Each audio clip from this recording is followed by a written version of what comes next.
আজকের দিনে দাঁড়িয়ে এই জিনিসটা ভালোই বুঝতে পেরেছি যে আমাদের নিজেদের লড়াইটা নিজেদেরই লড়তে হয়, কারণ আমরা নিজেরাই হিরো হিরোইন। কারণ আমরা যদি সেলিব্রিটি হিরো হিরোইনদের উপর ভরসা করতে যাই, তাহলে এইরকম হবে, মানে আমাদের দুঃখে কেউ এসে ইচ্ছা করে গ্লিসারিন দিয়ে কেঁদে চলে যাবে, কেউ জলসংকে ফু ফু করে দিয়ে চলে যাবে, আর কেউ বা এটাকে বিচ্ছিন্ন একটা ঘটনা বলবে, বলবে যে আর বাকিরা তো সেফ রয়েছে।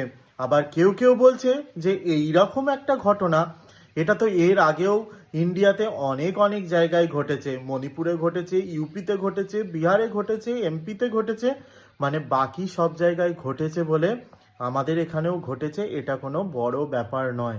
বাকি সব জায়গায় ঘটে বিচার পায়নি বলে এখানেও বিচার পাবে বা বিচার পেতেই হবে, এরকম কোনো ব্যাপার নয়। আর এই সব কথাবার্তা যারা বলছে তারাই হচ্ছে আমাদের সেলিব্রিটি বা আমাদের নেতা নেত্রী। কিন্তু আমরা একবারও বুঝতে পারছি না এদেরকে তৈরি করে কারা। এদেরকে তৈরি করে তো আমরাই, সাধারণ মানুষেরা। আজকে যদি হলে আমরা টিকিট কেটে মুভি না দেখতে যাই, তাহলেই তাদের মাথাটা খারাপ হয়ে যাচ্ছে যে ওরা সাধারণ মানুষেরা সিনেমাটাকে টার্গেট করছে, এতেই ওদের মাথা খারাপ হয়ে যাচ্ছে।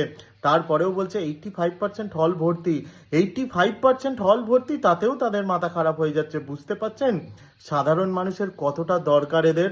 আজকে যদি আপনি ভোট না দিতে যান, তাহলে বুঝতে পারছেন ওদের কি অবস্থা হবে। হ্যাঁ, বলতে পারেন যে ছাপ্পা ভোট, বা আপনাকে লাইনে দাঁড় করিয়ে রেখে দেবে, বা বলতে পারেন যে আপনি ভোট দেওয়ার মতন অবস্থাতে থাকবেই না, হয়তো আপনি যাকে ভোট দিতে চাইবেন তাকে দিতে পারবেন না, কারণ আপনার মাথায় হয়তো বন্দুক ঠেকানো থাকবে।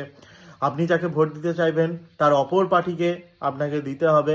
মানে এইটা বলতে পারেনি, কিন্তু একটা কথা তো বলতেই হবে যে সাধারণ মানুষ ছাড়া কিন্তু কিছু হয় না, সাধারণরাই হচ্ছে অসাধারণ। তাই আমাদের লড়াইটা আমাদেরকেই লড়তে হবে।